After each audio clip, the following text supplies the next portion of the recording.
Germany is known for having several types of interesting transport systems. Dangling trains, known as Schwebebahns, famously complicated and late heavy rail systems, and the extensive yellow U-Bahn systems found in Berlin. That's just a few. All of these systems are known worldwide, but they have their flaws. For example, we never saw another Schwebebahn outside of Wuppertal. The DB trains are the least reliable things ever, I say that from experience, and traditional U-Bahn systems are expensive to extend and build. But what Germany is less famous for is their near mastery of a particular form of transport, the Stadtbahn. You are now probably wondering what a Stadtbahn is. Basically, it's a metro system that runs with lightweight vehicles, mainly through tunnels and on segregated rights of way, a bit like a traditional U-Bahn. But then they're also capable of running directly on streets and in the medians of roads, like a tram. And if that wasn't enough, they also can be found running on Deutsche Bahn tracks, alongside mainline trains. So it basically does everything. Can it even run suspended above rivers? Maybe everything except that. But why is such a complex type of transport one of the best? Well, if the transport can run in so many different situations, it makes it incredibly versatile, which is a major benefit if you have a pre-existing transport system to convert into a Stadtbahn, or a smaller budget to build your transport system with. This was exactly the success of the Rhein-Ruhr Stadtbahn, Germany's largest Stadtbahn system. This network spans between 14 cities in the region, and was formed from segregating, tunnelling, and connecting cities' traditional tram routes into one massive network. The original motive behind the network's creation was to remove trams from the busy city centre streets, as they were seen as an obstacle for cars, the main priority during the 1960s and 70s when urban planning. To remove them from the streets, they dug tunnels underground, where trams could operate like a U-Bahn. Running trams in a tunnel is a pretty genius idea in my eyes. You have the fast acceleration from the lightweight tram vehicles, combined with the fast running speeds in tunnels when you don't have the obstructions of road vehicles, pedestrians and buildings. However, tunnels are expensive, so running the trams underground would only be economically viable in the centres of cities. On the outskirts, there was more room for above-ground operation, which was cheaper to build than tunnels, while still avoiding street running.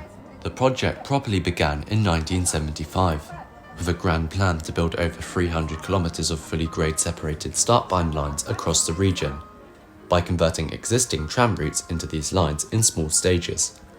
This was ambitious, too ambitious in fact, so it was gradually scaled down to a smaller network, which left some Stadtbahn lines isolated, such as in Bochum. The network's first section opened in 1967 in Essen.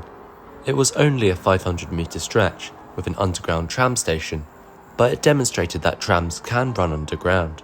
Essen then decided to build a fully grade-separated section that extended from the city centre to the nearby city of Mulheim, this time using the median of the Ruhrschnellweg, which was a motorway being upgraded at the time, as well as underground sections in both city centres.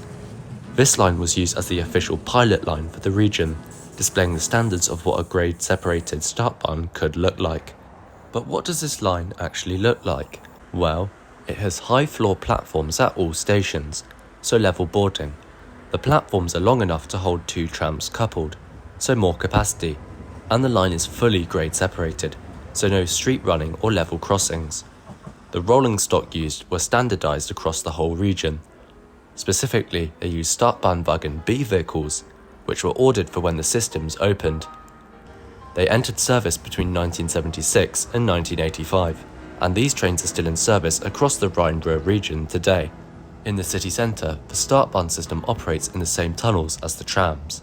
The trams use a smaller track gauge as well as low platforms, so the stations in these sections have two heights of platforms, as well as two gauges of track in the same alignment, which is quite a unique setup.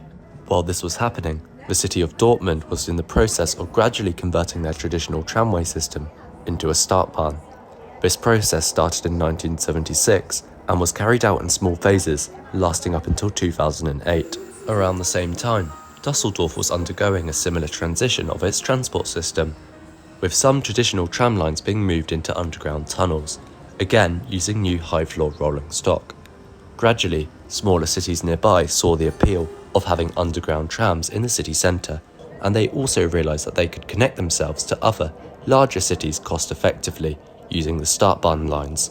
Smaller cities such as Duisburg and Gelsenkirchen now have underground tram tunnels with tram or Stadtbahn services to other nearby cities, providing high-quality transport and connection in relatively small cities. The city of Oberhausen takes it further, with the trams using a grade-separated tram and busway through the city centre, called the Schnellbus. This means that there is a high-frequency service of buses and trams combined. In Dusseldorf, Stadtbahn lines are not completely grade-separated like the prototype Essen to Mulheim line is. Some Dusseldorf lines have at-grade operation, meaning that they run on streets like a traditional tram. The versatility of the transport mode makes this easy. The Stadtbahnwagen B vehicles have facilities for safe street running, as well as retractable stairs at each door, which allows for them to stop at stations with low platforms. On the Dusseldorf U79 line to Duisburg, the line first runs underground through the city centre, then exits the tunnel onto a street running section, then leaves the street to run on a segregated section through the suburbs, a bit like a normal railway. When it gets closer to Duisburg, the line then runs on an elevated section, then returns to street running in Duisburg, and then finally goes back to underground to drop under the city centre. While this may sound overcomplicated, it shows that a Stadtbahn is much more versatile than a traditional tram or U-Bahn line, and it will remove the complications of having to dig a U-Bahn in a suburban area or have to squeeze trams into already crowded city road networks. Dusseldorf doesn't stop there with the confusion. They opened a brand new Stadtbahn line under the city in 2016, this time using low-floor trams. But they still call it a Stadtbahn and use U-Bahn line numbering for the routes. Really, it's more like a modern version of an underground tram line, a bit like what Mulheim or Duisburg has, just painted as a U-Bahn line. This probably seems very confusing to you. So many completely different types of light rail, with line numbering that can make sense depending on how you look at it. But as I said, the combination of different types of system, many of which existed before 1975, makes the system very versatile and functional at serving the region's cities while causing minimal disruption to other traffic. Hopefully, some of this makes sense. If you didn't understand it all, fair enough. If you want more information, leave a comment. I'll try and reply to as many as possible. If you did enjoy the video, please consider subscribing to my channel and liking this video.